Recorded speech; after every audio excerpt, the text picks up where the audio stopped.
Okay,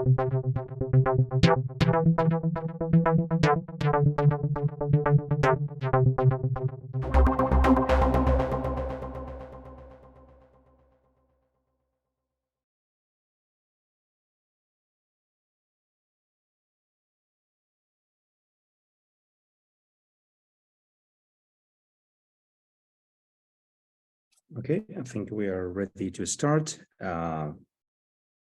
People are joining us as I speak. Okay, so it is my pleasure today to have Dr. Charlotte Taylor in this series of talks. And I know that Charlotte's talk was one of the highlights this year, together with the rest of amazing talks. So we couldn't do this a couple of weeks ago, and Charlotte has been so generous to offer a new date to this. So thank you so much, Charlotte, for your time, your generosity as well. I think all of you already know Charlotte Taylor's research. Let me say that Charlotte is a senior lecturer in English language and linguistics. Is that right? English language and linguistics at the School of Media, Arts and Humanities, University of Sussex. Charlotte Taylor's research has examined lots of super interesting areas in corpus linguistics, including methodology. Some of Charlotte's papers on corpus linguistics methodology I get to share with most of my students, as they are incredibly relevant. And she has worked on corpora and migration and corpora and impoliteness and other areas in discourse analysis. I know, Charlotte, you've just published a couple of very interesting papers. The last I read was Metaphors in Migration Over Time, which is a fascinating study published in Discourse and Society. And of course, Charlotte is the author of amazing books such as Corpus Approaches to Discourse, Patterns and Meanings in Discourse, or The Language of Persuasion in Politics. So, Charlotte, thank you so much for being here with us today, and over to you. Thank you so much. It's such a pleasure to be here to talk to everybody, and especially so because of those difficulties we had a couple of weeks ago. So I'm just hoping now I can remember all the things that I wanted to tell you at that point. So this picture that you've got here of the painting is going to be doing dual work today. Partly because what I'm going to try and do is sort of attempt to paint a picture of the area of how corpus linguistics is being used and can be used to investigate the discursive construction of migration. And it feels like a huge enterprise because there's so much going on in that field, including by people who are here today. And the second bit of work that picture is really doing is kind of to keep to the forefront the idea that when we talk about discursive construction, we're always thinking about pictures that get painted, essentially. And I really want that to sort of to be present. This is what we're looking at. We're not looking at realities of migration. We're looking at the ways in which migration is constructed. So just to sort of set out my own background and research in this area, because these are the things that I'm going to be drawing on a little bit today. I got interested in migration discourses through a project that I worked on when I was a research assistant in Italy. And this project was looking at citizenship in Europe. And so my role as a research assistant was really to look at the representations of Europe and the EU in the British and Italian press, and other colleagues are working on other contexts. And what became very quickly very obvious was that the idea of Europeanness only came out discursively when it was in contrast to something else. And that something else very often was this figure of the immigrant. And so that's where I got really interested in migration. So then I worked on a second project, which was led by Melanie Schroeter from the University of Reading, which attempted to establish this discourse dictionary for keywords of migration across different European languages and contexts. So we might think about words like multicultural or integration, and the work these words and their apparent cognates were doing in those different contexts. And the most recent project that I've been working on is the Migration Discourses and Memory project. And in that project, I've become really interested in the role of memory in our contemporary constructions of migration discourses, and the sort of three ways that memory intersects there. One is this idea really of the inherited frames, and the ways in which we talk about people now draw on these frames which were established in some way to talk about a completely different set of people in a completely different context at some point in the past, and yet this carries through to the present day. The second role of memory is really to do with amnesia and the ways in which certain contemporary representations actually omit and erase large parts of the migration experience. And these, I would argue, have some kind of structural role in maintaining certain migration discourses. And the third element, which is the one that I've become particularly interested in, is the role of nostalgia and the ways in which our contemporary migration discourses draw on these very partial representations of the past, partial in the sense of incomplete, large amounts of things are missing, and partial in the sense of offering a very particular evaluation and stance on those experiences. So these are things I'm going to draw on as I'm talking. And really what I'm going to try and do is sort of work through this schema. I want to start off by clarifying what I mean by discursive construction, because I think sometimes we throw these terms around without really pinning down what it is that we're talking about. I want to give a little bit of a frame to that picture by talking about the corpus and discourse studies backdrop to it. And then I want to talk about the role of corpus linguistics in two ways: the ways in which we might use corpus linguistics to identify the object of study, and the ways in which we can use it to identify the patterns of discursive representation. I'm going to finish up talking very briefly about how we can combine corpus linguistics and discourse analysis for comparisons across cultures and languages. So I know a lot of people here today are multilingual and interested in multiple contexts. And then I'm going to finish up just with a very little bit on the where next. So as always with these research seminar talks, I'm trying to aim it for people who may be coming into the area relatively recently, rather than for the experts in the room. So if we start then with discursive construction, I've been using this quote a lot recently because it just seems to work so well for what I'm trying to get at when I talk about discourses. So Burr says that a discourse refers to a set of meanings, metaphors, representations, images, stories, statements, and so on, that in some way together produce a particular version of events. It refers to a particular picture that's painted of an event, person or class of person, particular way of representing it in a certain light. So we're talking about this angle. We're talking about the representation of something. He goes on and says, surrounding any one object, event, person, etc., there may be a variety of different discourses, each with a different story to tell about the object in question, a different way of representing it to the world. So there are multiple discourses. We don't have a discourse of migration. We have many multiple discourses of migration, and they all exist contemporaneously.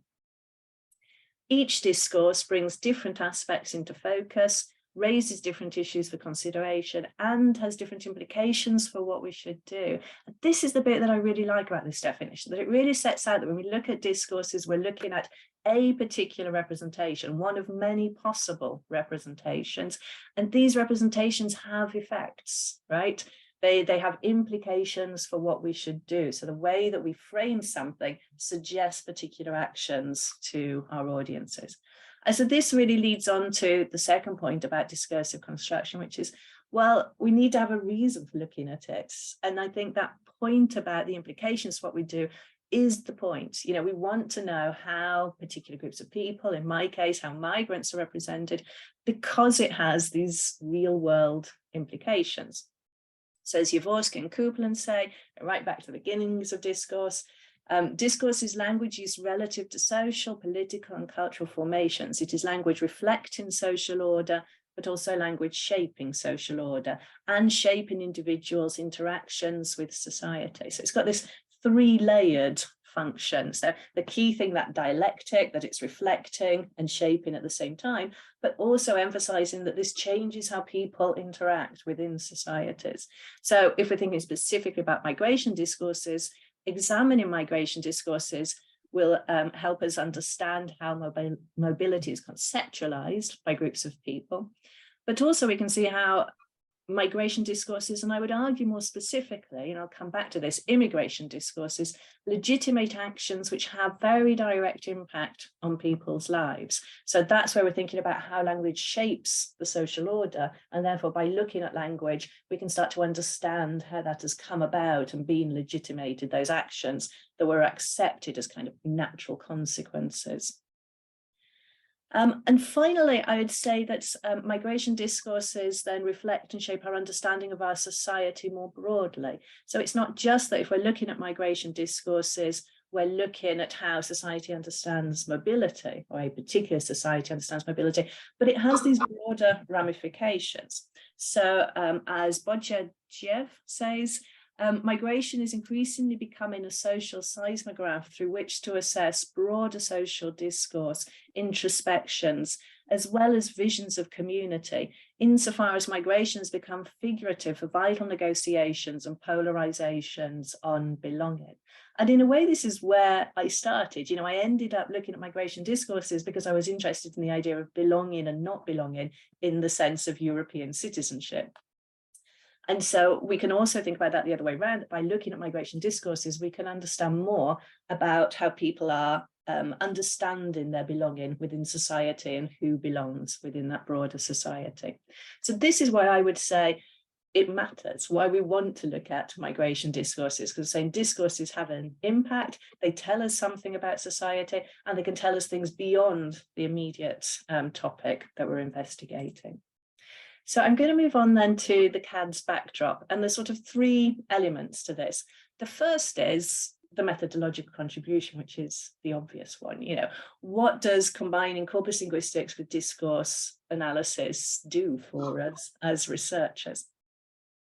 And the most obvious answer to that is, well, it means we can look at more data. And this is absolutely true, very important. It means we can get a more comprehensive view of the discourse because we can look at more of it.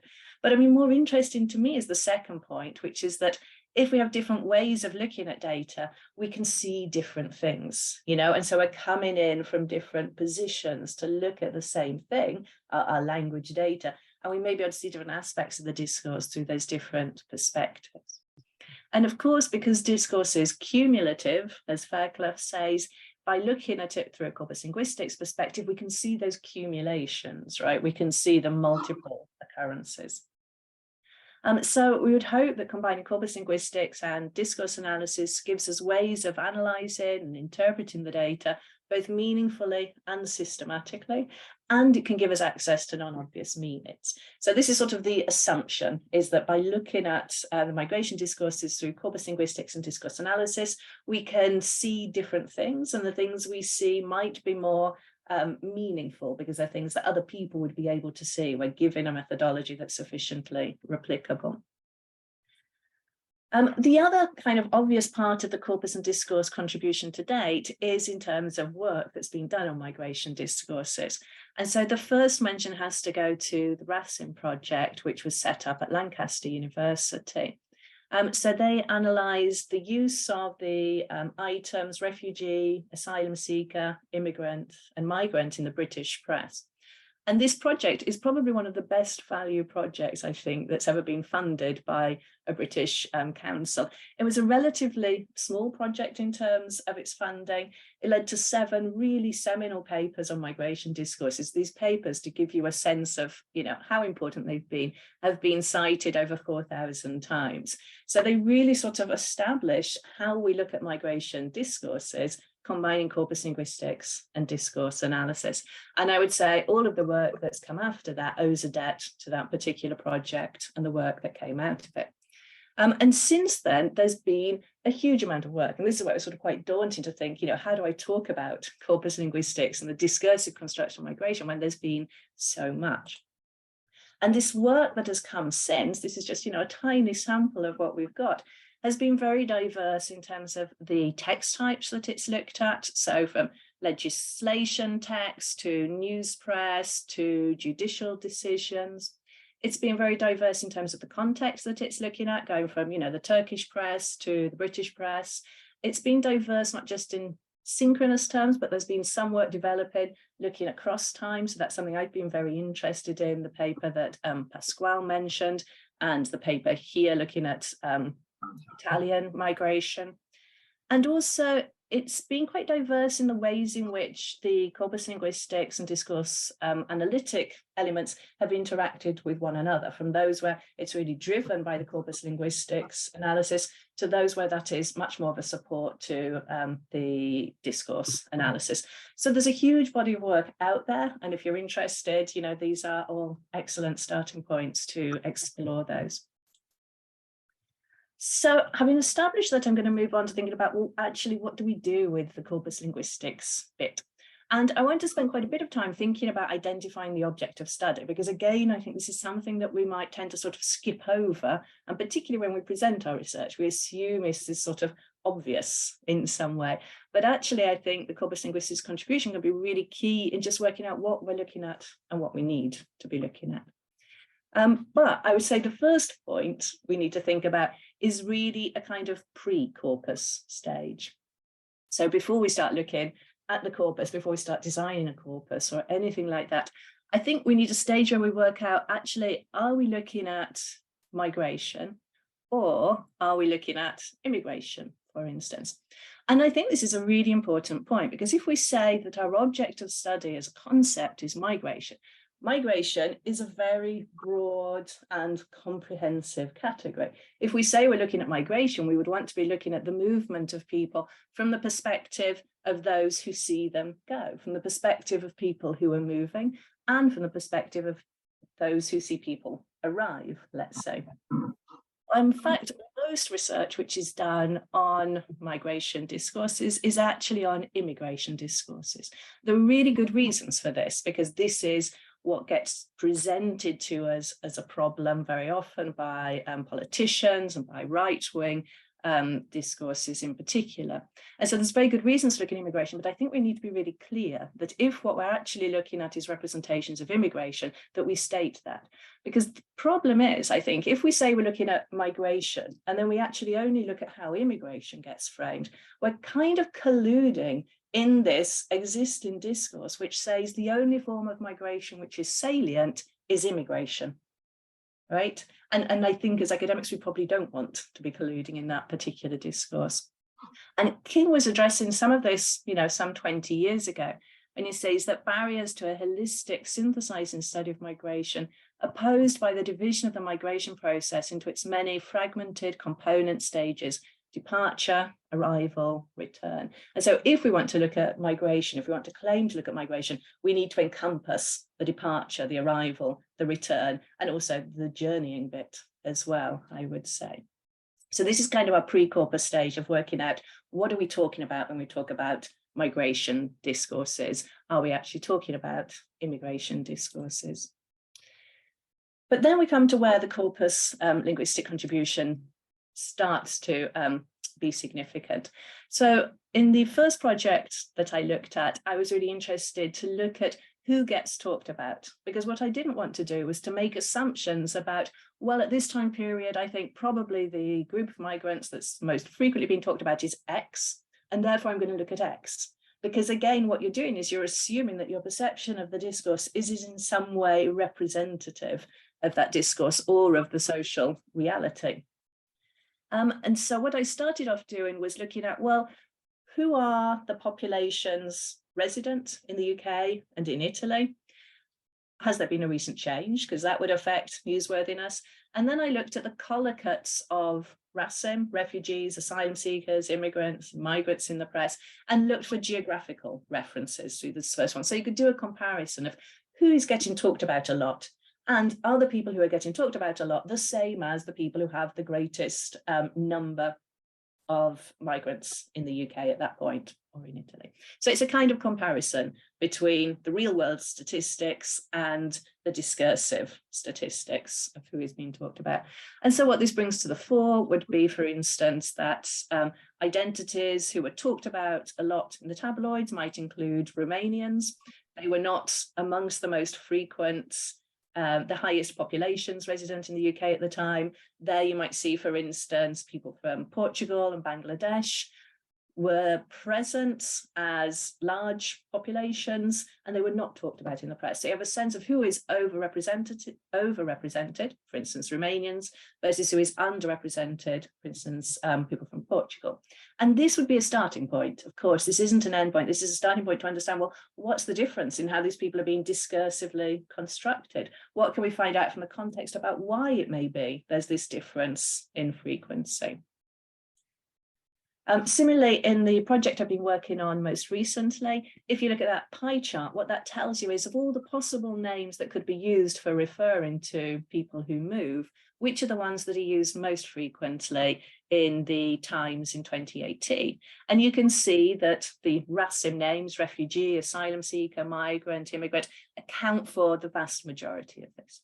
And you can see that those names which explicitly indicate viewing migration from the point of departure, not the point of arrival, emigrants, expats, expatriates, POME, and so on, count for a tiny proportion of that. And yet if we compare that with the statistics for migration movements, you can see that emigration has continued to be pretty steady over time and is quite substantial from the UK, right? So it's not the case that the names that are used are reflecting the actual real world status of how many people are moving out, how many people are moving in, let's say. So what this really shows us is both who is underrepresented, but also the risk of assuming some kind of correlation between prominence in the discourse and real world statistics and movement. And I think often we might be tempted to use our corpus data to say something about what's happening in the real world, and we need to be very cautious with that. The other way that might bring in corpus linguistics, of course, would be through keenness, so something that's very familiar to everyone who's looked at corpus linguistics, where we're doing comparisons between subcorpora. Keenness isn't something I've tended to use that much in my own work, largely because of the kinds of data that I've been looking at, where they are either culturally and linguistically diverse, either in terms of looking at different languages or looking at language over substantial time periods.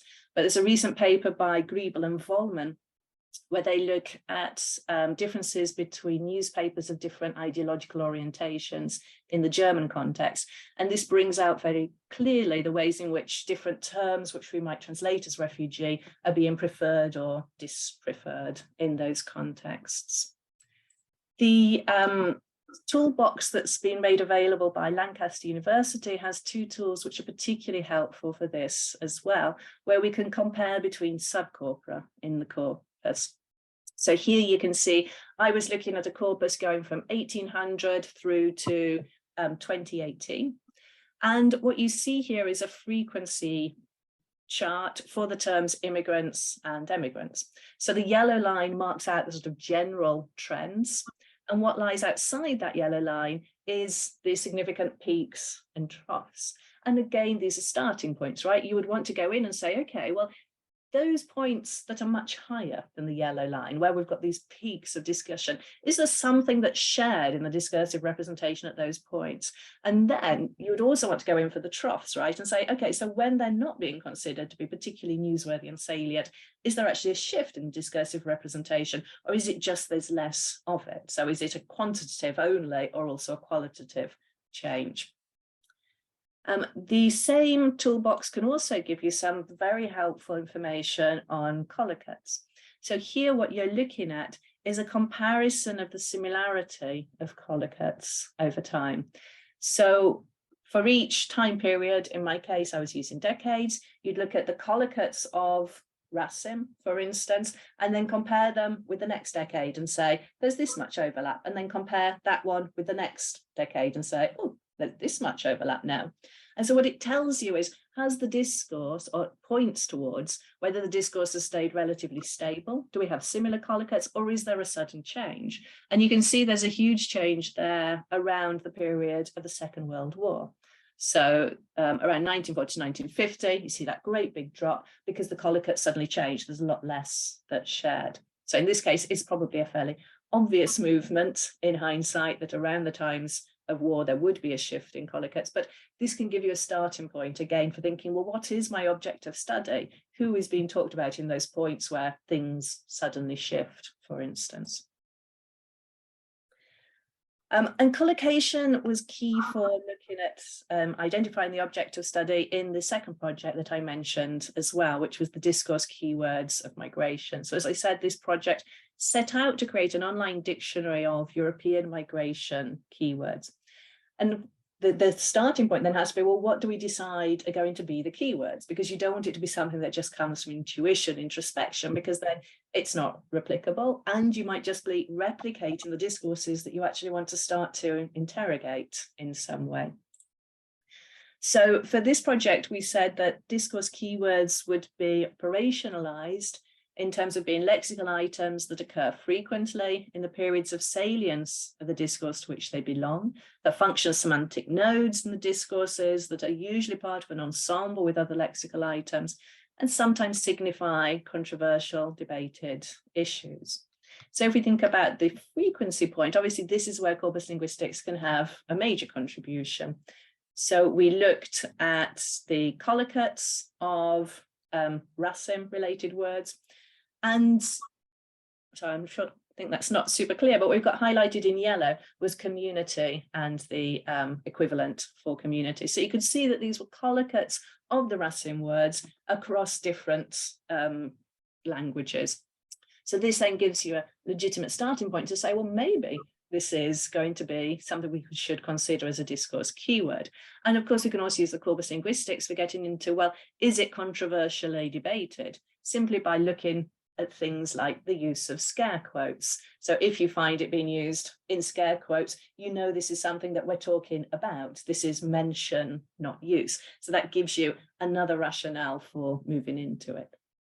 Okay, so I hope that gives you a bit of a snapshot of some of the ways that we can bring in corpus linguistics then as a way of identifying the object of study.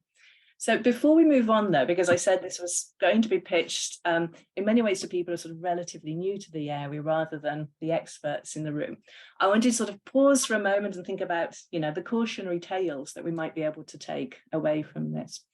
So when it comes to identifying the object of study, I would say we need to be very aware that what we determine as the object of the study contributes to the discourse. So this is what I was trying to say about using the term migration when we're actually talking about immigration, that if we use migration and only look at immigration, we're contributing to a discourse which says only immigration is salient within that wider realm of migration.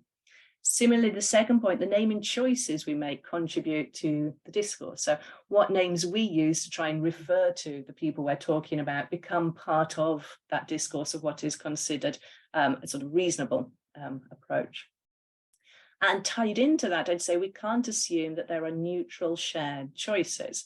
There's this really great study by Blinder 2015, who concludes that public perceptions of immigration diverge significantly from those of the set of people identified as immigrants in government statistics and targeted in policy changes. So if we're using a term like immigrant, we can't assume that other people are thinking of the same people when we use that term, essentially. The fourth point is that we can't assume correlation between prominence in the discourse and changes in migration patterns. So frequency in the discourse is not the same as frequency of movement. The identification of the object of study determines what we can see. And so we need to be very aware that having said, this is what we're looking at, we're no longer looking at all these other things outside. So for instance, if you use the Racine set of words, you won't end up looking at terms relating to emigration, so migration seen from the perspective of the point of departure. And finally, that the identification of the object of study needs to be replicable rather than what we think is just going to be a salient group, I would argue. So they're my cautionary tales for thinking about the object of study. And having set those up, I just want to talk a little bit about, well, how can we use corpus linguistics then to look at the patterns of discursive construction of migration? So the obvious way that we could start with that is thinking about frequency, of course, and simply thinking about the names that are used. As we've said, the names contribute to the discourse, of course. So if we think about migration discourses, the use of legitimizing and delegitimizing terms to label and name the people who move has been a key part of how they are constructed in discourses. So here's a frequency visualization of the use of things like fake asylum seekers, false asylum seekers, bogus asylum seekers. So these terms which refer to the legitimacy, right? So these terms are both delegitimizing by saying they're fake, false, or bogus, and also they are disinformation. There's no such thing as a fake asylum seeker. If somebody is seeking asylum, they are seeking asylum, whether or not ultimately that decision is upheld or not. There might be a microphone open somewhere. So these terms, these delegitimizing terms, then used, we can see here there are peaks of these through the 80s and 90s.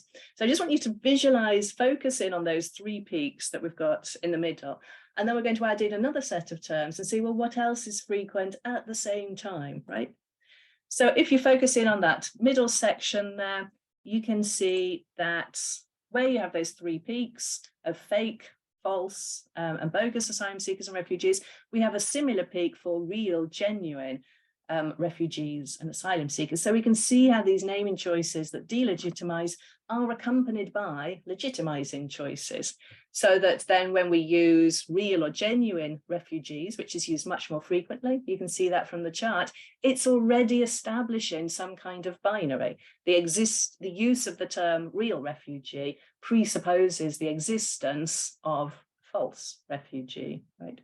And if you look across to the right on that chart, you can see that the use of fake, false, and bogus refugees and asylum seekers drops away. And one of the reasons it drops away after the 90s is because people, like people in this room here, called out the press and politicians very consistently on this. And because it was also disinformational, it's just not true that this category exists. For instance, with reference to asylum seekers, they stopped using those terms so much.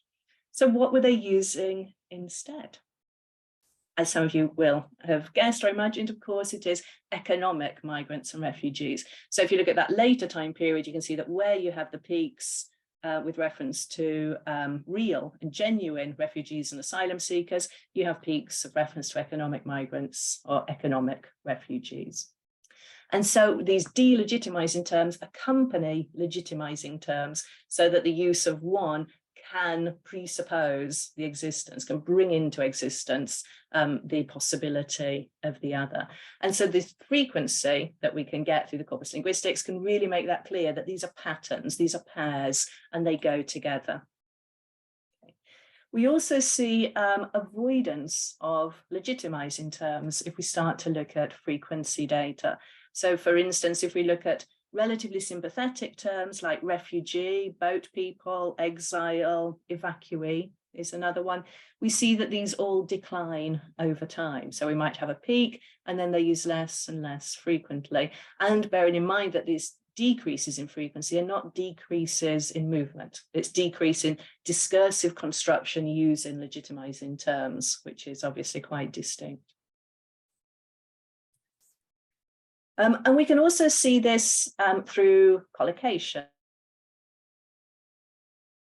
Outside the corpus, the way we did when we were thinking about the object of study as well. So if you look at the most salient modifiers of refugees, the term refugees in 2021 British press, the most salient modifiers are Syrian, Rohingya, child, Palestinian, and Jewish. Whereas the countries of nationality for asylum applications in the same year were Iran, Eritrea, Albania, Iraq, and Syria. So the only term that is in both lists is Syria and Syrian, right? And what this does is it plays into exactly that same model, that the naming choices we saw, like these collocational choices, what they do is they contribute to this binary in the representation of migrants. So we have those who are close to the deictic centre tending to be negatively constructed in those public discourses, and those who are constructed positively are far from the deictic centre. They're either far away, so for instance, the Rohingya. In this case, these are not populations who are seeking asylum in large numbers in the UK, so they can be framed as good migrants. They're far away geographically, or they're far away in time. So those references to child refugees and Jewish refugees refer to historical patterns of movement where people are named as refugees. So when you get a sympathetic term like refugee being used in the British press, it's not being used to refer to people moving here and now. It's a sympathetic term, and so it's used to refer to those who are categorized as good migrants, who are those who are far away in time or in space. And so, of course, this brings us on to collocation. A lot of what I've been talking about so far in terms of the naming has been about frequency. So if we look at collocation, again, we can see how the corpus linguistics contribution can really visualize the ways that migrants are being constructed. So I've been talking quite a bit about the difference between migration versus immigration. And one of the key elements in that is the ways in which those who are labelled as immigrants are constructed very differently from those who are labelled as immigrants, although, of course, this is part of the same sphere of mobility. So if we look at the collocates of immigrants in comparison with the collocates of emigrants using the now defunct cone visualization, what we see is that there's a single shared collocate for immigrants and emigrants in the British press. And the only term which collocates with both immigrants and emigrants is Jewish. Otherwise, they're occupying almost entirely different lexical semantic spaces. They're constructed in completely different discursive spheres, essentially. And again, we can see this if we look at other ways of visualizing collocation, for instance, through the N1010 thesaurus visualization, where it takes the term that you're interested in, looks at the collocates, and then says what else has similar collocates. So if you look at these, you can see that immigrants had similar collocates to things like migrant and refugee, which we might expect, but also things like prisoner, for instance, criminal, offender, alien, terrorist. So you've got this whole set of very negative, overtly negative terms co-occurring with similar collocates to those for immigrant. If we look at the sphere that emigrant is occupying, terms which have similar kinds of collocates to emigrant are often historicized. So we've got things like pilgrim and settler and homesteader, which tells you how strongly historicized emigrant is when it's talked about in contemporary British discourse. It's not talking about people moving here and now, it's talking about people moving then. And so what this does essentially is help to increase the distance between this kind of mythical stable population and this constructed, highly mobile immigrant population. They're not seen as having shared experiences. One of the ways I've been very interested in using metaphor and using collocation has been to look at metaphor. And I'm very interested in metaphor, both because it gives us a way of understanding and interpreting the world, and because it allows us to abstract out from the lexical level. So if we want to compare across different languages, or if we want to compare across different time periods, which are essentially cross-cultural studies as well, we're not comparing the actual term that's used, which may have changed because the language has changed. We're comparing at a slightly higher level when we look at metaphors. So just to show you very briefly, I looked at the frequency or the occurrence of particular metaphors for migration over a historical time period. So for instance, the most frequent metaphor, as it has been on everything I've looked at in relation to migration discourses, has been the migrants are water metaphor.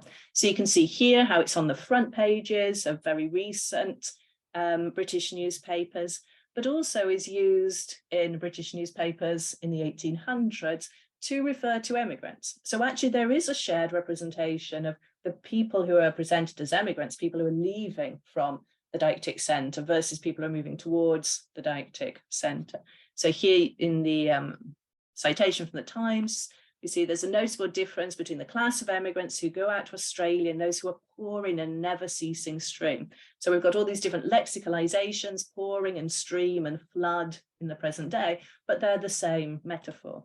And what we can see is that these metaphors were very common for terms like settlers, colonists, and emigrants, not colonists, I should say, for settlers and emigrants throughout the 1800s. They're not used in the present day for those same groups, but they are used in the present day for the people who are labelled as migrants, immigrants, refugees, asylum seekers, the RASIM groups, essentially.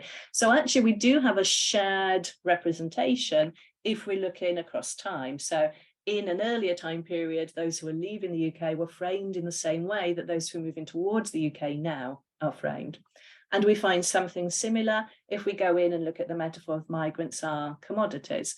So in the 1840s, we see references to a trade in emigrants as a matter of private speculation for profit. So multiple lexicalizations.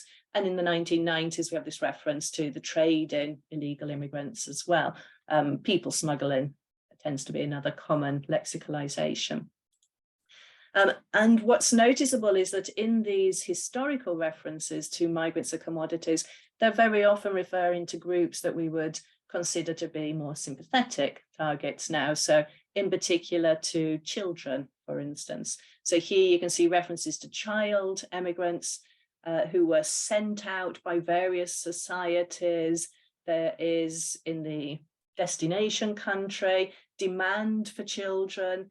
And then if you see that bit at the bottom, it finishes in the fiscal year ended June 30, 1906, 14 organizations sent out 3,258. And so I think this is really telling, why is the fiscal year the unit of measure for talking about the movement of children? Because they were so explicitly being framed as commodities for these colonial organizations. And we find similar things here was with reference to Australia, references to girls and female immigrants, and they are framed in terms of there being a want for these people, and they would be sent by the Immigration Committee. So these very explicit framing of people, in particular here we've got children and women being framed as commodities. So these go on throughout the 1800s into the early 1900s, particularly with reference to settlers and immigrants.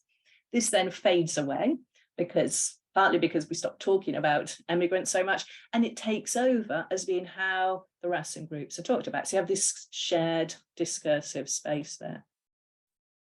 So what this does then, the sharing of the metaphors of migrants are war to migrants are commodities, and you get something similar too for migrants again, guests, shows us how there is a shared conceptualization over time.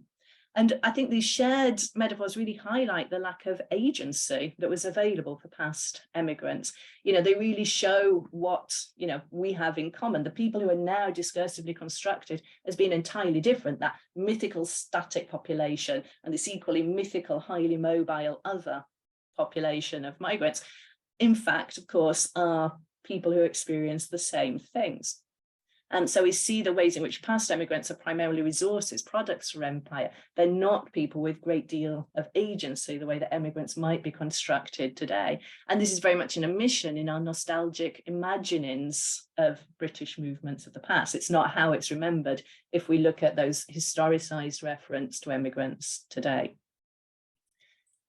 So I'm just going to move on, as I said, very briefly, thinking about comparing across cultures and languages. And because the examples I've been talking about have tended to do that anyway, hopefully I've given you some ideas about the ways that we might do that. So I talk about this in an article with Dario Del Fante, where we try to collect up some of the ways that this has been done. So the first might be the semantic grouping or categorization of collocates and keywords. The second could be the comparison of naming strategies. We might be looking at comparison of patterns of transitivity. We might be using more explicit discourse structures like the moral panic frames or other kinds of discourse frames, or as we've just seen, the comparison of conceptual metaphor. And the point about all of these is they're about abstracting out from comparison directly at the lexical level, which you can't do across languages and cultures because they're lexicalizing things differently, to thinking about what structures can we compare. So I've already talked about metaphor and just wanted to show you an example of the semantic grouping of Collicutt's work that we did as part of that second project where we're looking at the discourse keywords of migration. So here in the first phase, what we did was look at the Collicutts of Racim and Racim equivalents, and then we categorized them. And we did the categorization totally independently, and then compared the categories that we had seen emerging from the data so that they weren't driven by one particular language. But what we found was remarkably similar. So we found, for instance, that if we look at the Collicutts of community, which emerged as a Collicutt of Racim, where community was talked about, it was talked about in terms of other identities very often, rather than it being the kind of unmarked identity. We found similarly that there was a kind of semantic preference for counting up communities, and that they're often discussed in terms of inclusion and exclusion. So inclusion within their own group and exclusion within a wider group. So as you can see here, there were lots of Collicutts relating to things like close-knit communities, tight-knit communities, cohesive communities. But this was then contrasted with Collicutts that point out that these communities are not necessarily integrated. They're referred to as marginalized, different, segregated, remote, and alienated. And so what was really interesting was you take a relatively neutral keyword like community and see that when it's used in migration discourses, it's doing this really important work of constructing migrants as being somehow internally united and other from society. And then the next step was to look very explicitly at who was being opposed to community, taking this kind of linguistic structures of opposition. And what we found was that who they were opposed to were the sort of the mainstream. So as you can see here, Collicutts from the times were mainstream British society, the rest of us, the secular world, white people, white working class, West, and so on. So what you have is this term, which looks relatively neutral, doing all of this work in constructing other people as other, essentially. So I'm just going to finish up then with thinking about the where next. Now, the where next, as always, is actually what I would quite like to see next, because that's what we see is missing, is the stuff we'd like to be there. So I'm going to say two sets of things about where next for using corpus linguistics to look at the discursive construction of migration. The main thing, I think, is that I would really like to see more connectivity. So I'm hoping that's what's going to come. I think what we really need as a discipline is a lot more state-of-the-art papers, some kind of summary database, a place to go and find out what do we already know about the patterns that have been identified. And I think as a discipline, we're really shy of state-of-the-art papers. And when I've looked at other sort of areas within the broad realm of linguistics, they're much more common and they're really important and useful. So I think it'd be great to see more of those and more of a sense of, well, what has been found across different cultures and genres and so on, so that we can sort of build from what we already know rather than sometimes starting again. I think more connectivity too in terms of more engagement with non-corpus linguistic studies of migration. There's a tendency to focus on what else has been done using the same methodology, but actually what we should be really interested in is probably what has been found using other methodologies, because that's how triangulation works, right? I think probably more engagement with discourse concepts as well would be quite useful at this stage. So we can think about, where does corpus linguistics come in? It can come in terms, as we've seen, identifying the object of study, and it can come in telling us about the discursive representation. But if we fit into that, some of those discourse concepts, we might be able to see new things as well. I'd like to see a broader view of migration. As I've said, I think more looking at migration as seen through the process of people who are involved in migration, people who are moving. So that sort of self-representation would be important, and a lot more on from the perspective of the departure country and return migration as well. We hear very, very little about that.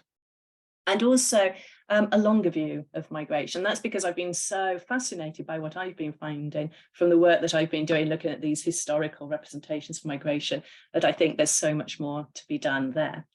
The second set of things for the where next really are the unknowns, the things that I feel we don't actually have a very good grip on at the moment, we don't have a very strong sense of. So I think one of those is how culture specific are the dominant frames and patterns that we've found so far? And that's why it'd be really useful to have these state-of-the-art papers and some of these sort of summary databases to get a sense of how much overlap is there and what are the variables that come into play. So I've been talking to some other colleagues looking at metaphors of migration, for instance, in landlocked countries, because is it the case that these water metaphors dominate because we all keep looking at islands, for instance, or countries with very long coastlines? The second point might be, well, how language specific are the dominant frames and patterns found so far? So this is similar to the first, but it is distinct, I think. The third might be, where are the alternative frames to be found? And I have to say, when I started doing the historical project, I was really expecting to find more diversity, and I was expecting to find different frames in the past that we could then use to argue a case for the absence in the present and say, well, look, we can say these frames are absent in the present because they were present in the past. So there's some sort of rationale for saying there could be an expectation of them being used. In reality, there were no frames used in the past that were never found in the present. So then the question has to be, where do we find different constructions of migration to those that exist in our contemporary mainstream discourses? I think the next point really is about, well, how do these interconnected discourses that we just sort of mentioned interact? So we've got interconnected discourses around migration is often intersecting at the moment with studies around populism, for instance, which in turn is intersecting with discourses perhaps around nostalgia. And there's an awful lot going on here that you pull one and you're pulling all sorts of other things together with it. And I think more on that would be very helpful. And the last point, I think, really has to be, well, how can we use our findings to the best effect? You know, if we can uncover all of this work about what happens in terms of the discursive construction of migrants and migration, how do we share that with other people? And how do we use that knowledge, perhaps in order to challenge and change and push the dominant discursive constructions of migration? And I will stop there. Thank you very much.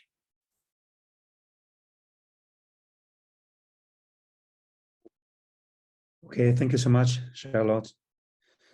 What a great talk. Fascinating insights into the past, the present, and the future, I guess. So much to think about. Okay, we have some questions. I have so many questions myself. So much really to look at. We have a couple of questions, I suppose, on the methods that you use to look at your data in your projects. One question comes from Katja Evang. She says, I didn't catch what the tool was for comparing which words have the same collocates. So I suppose she would like to hear more about what sort of tools. So that is looking at usage fluctuation. And it's one of the tools that's embedded in the Lancaster toolbox. I think is soon going to be embedded in Lancsbox, which is some free software available through Lancaster. I don't think it is embedded at the moment, but I did put the link on that slide, and you can use, it's a freely available tool, which is amazing. And so you can use it there. So essentially what it does is it compares the similarity of collocates across different corpora. Of course, I've been looking at it across time, but that wouldn't be the only way that you could use it. Lovely. We also have Pilar Leon.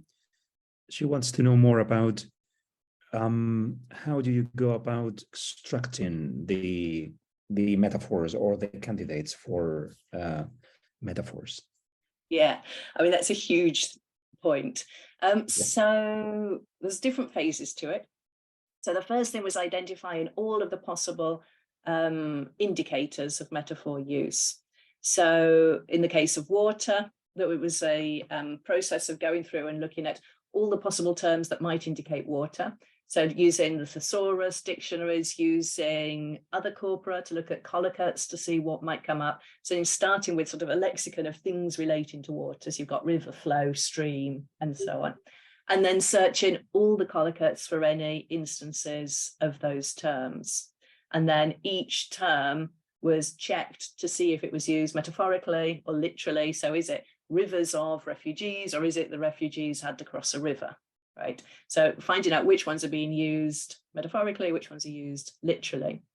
And then in those charts I showed you, what I was counting there was if there was at least 2 collocates which were used metaphorically in each period. So I wasn't really interested where there was only 1 collocate, because that could just be something that's become conventionalized. And I think if we're looking at metaphors, we're interested in those which continue to be productive. So in the case of water, one of the examples often comes up is influx. And influx is now so sort of dried out, it's quite difficult to argue that it's representing a metaphor of water.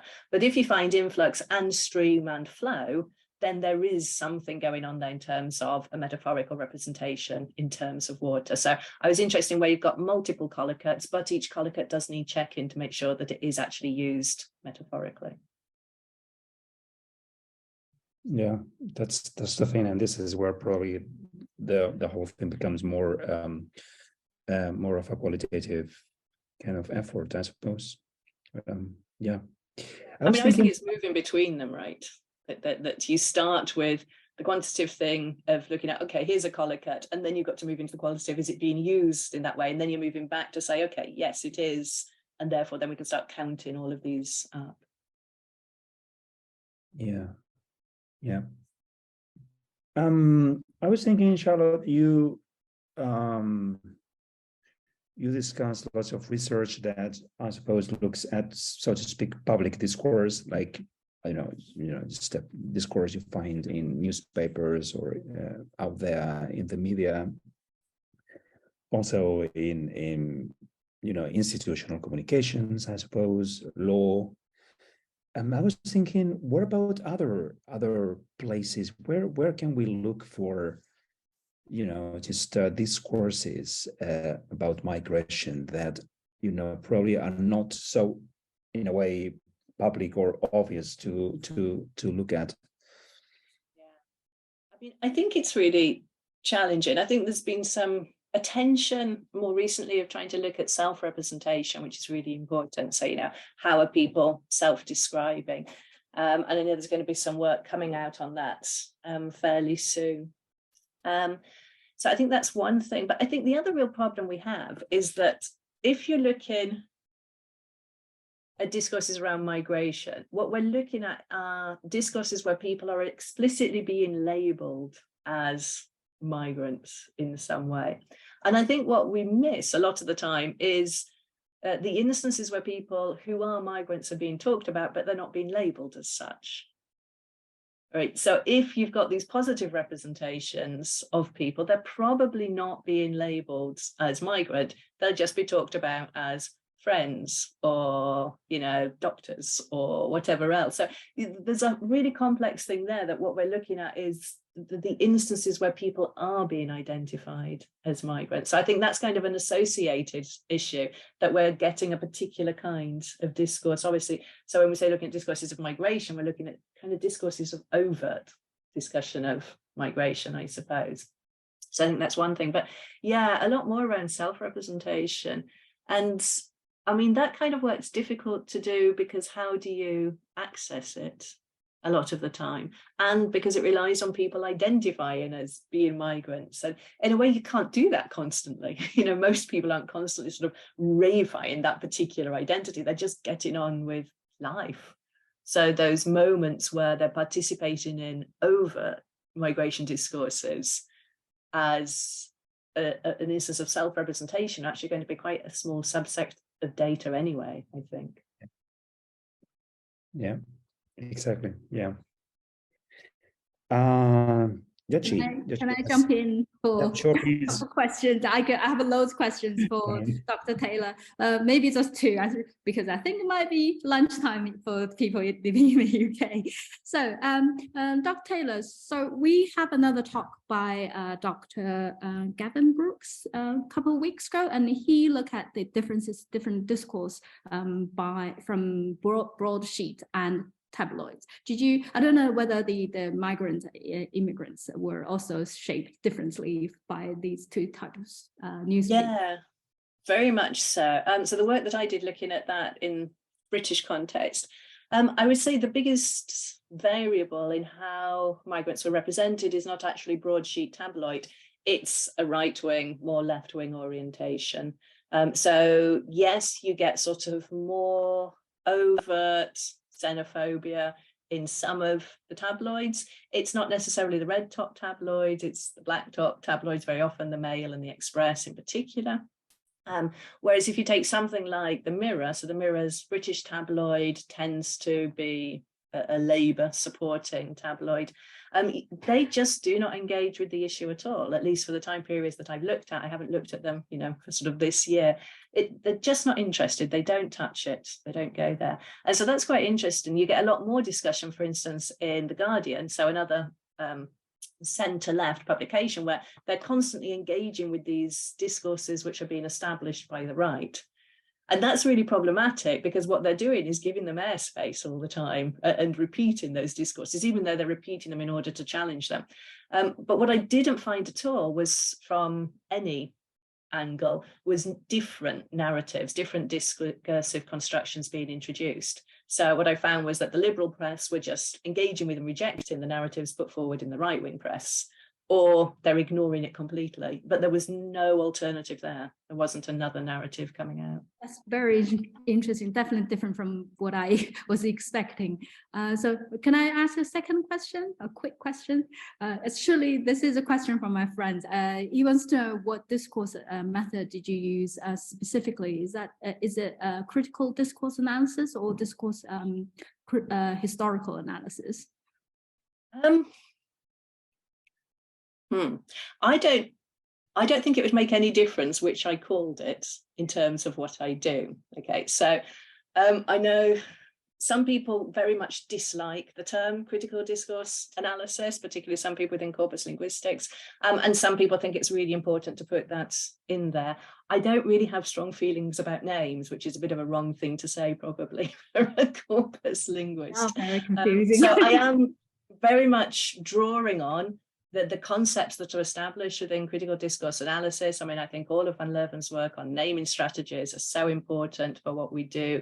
All of the theorization around transitivity, a lot of the work on metaphor comes out, as well as some sort of cognitive linguistics comes from critical discourse analysis. But I mean, I don't have any particular need to put a particular name on it, I would say. Yeah, great. Should I hand over to you, Pasquale? Well, Well, thanks very much for the wonderful response. There's a question here from Natalia Rodriguez. But of course, lots of people here just thank you, Charlotte, for a fantastic, fascinating talk. So thank you for your talk. I would like to ask you about the choice of a type of representation. So the actual act of labeling something when doing research, when the researcher is not part of the group which is being represented, in analogy to what journalists do when they are representing, for example, an event or a particular issue. Yeah. So I think it's something like migration, it's really difficult. You see, I think what I would want to argue is that we probably all are migrants, right? So in a sense, we are all part of that category. So, I mean, if I take my own experience, you know, I live in the south of England, I'm from the north of England. In our current socio-political climate, that's not considered migration, really. It certainly would have been at different points in the past, and in different countries, it would be considered migration. I spent 10 years working in Italy. I didn't get labelled in the ways that, you know, colleagues from other places did who were working there, but, you know, that is migration. So I think in one sense, what I would quite like to do is break down this idea of there being a non-migrant population and a migrant population. I think if you go to almost any family in the UK, people will have, if not direct personal experience, in their family, they will have experiences of migration. So in that sense, I'd want to say, I don't think there is a self versus other in some ways. However, I would want to recognise, of course, that people have the right to determine how they'd like to be referred to. So if I was talking about a very specific group of migrants, then yes, I would be looking at how they self-describe and how they like to be described by others, because that's not necessarily the same thing, and hoping to take that into account. But I think when you're looking at these very broad categories, I don't think you can assume there would be a single preferred option from people who migrate, because I think it's all of us, you know. Yeah, totally. Also, I think you provided lots of evidence in terms of how important it is to frame your research area and trying to gain a more in-depth understanding by looking maybe at other previous research, not necessarily in your specific or from your specific research tradition or discipline. And a very good example is looking at migration, just in terms of people that come here or there, and just looking at migration as something bigger and transient and more complex in so many different ways. So I think that is a great lesson for all of us doing research in this area, just to think about what we really mean by migration studies or migration research in a bigger sort of context, I suppose. And I should say that, you know, this is a self-reflection. The first paper I published, I think I said was about migrants, because I didn't want to use the term immigrants because of all the negative connotations that it had. But then in hindsight, I think I should have used immigrants because it was important that I was talking about a group who are negatively represented. So, you know, it's a process, right? The more that you engage with these areas, the more time you have to reflect on what those choices you're making mean. It's nice to have spaces like this where you can actually get to think about these things as well. Yeah, I agree. I think it's a great point, by the way. Okay, Charlotte, I have so many questions that I would like to share with you, but we don't want to keep you any longer. Is about lunchtime, I suppose, in the UK, probably a little bit early in Spain. So thank you again, Charlotte, for sharing your research, your insights with us today. Thank you, everyone that showed up today and contributed to this talk as well. Thank you to my co-chairs as well. Wonderful, my wonderful PhD student Jiaqi Wo, and my former PhD student Dr. Joyce Lim is also here in the room. So thank you guys for joining us. And I think this is the end of the Corpus Linguistics and Applied Linguistics Research 2022 edition. Thank you to all four speakers, and again, thank you, Charlotte Taylor, today. So, guys, I hope you have a great day, and hope to find you somewhere soon. All right, take care, everyone. Bye-bye. Thank you, and thank you for organising the whole series. It's been great. Thank you, Charlotte, so much. Thank you, Jiaqi. Take care, everyone. Bye-bye. See you soon.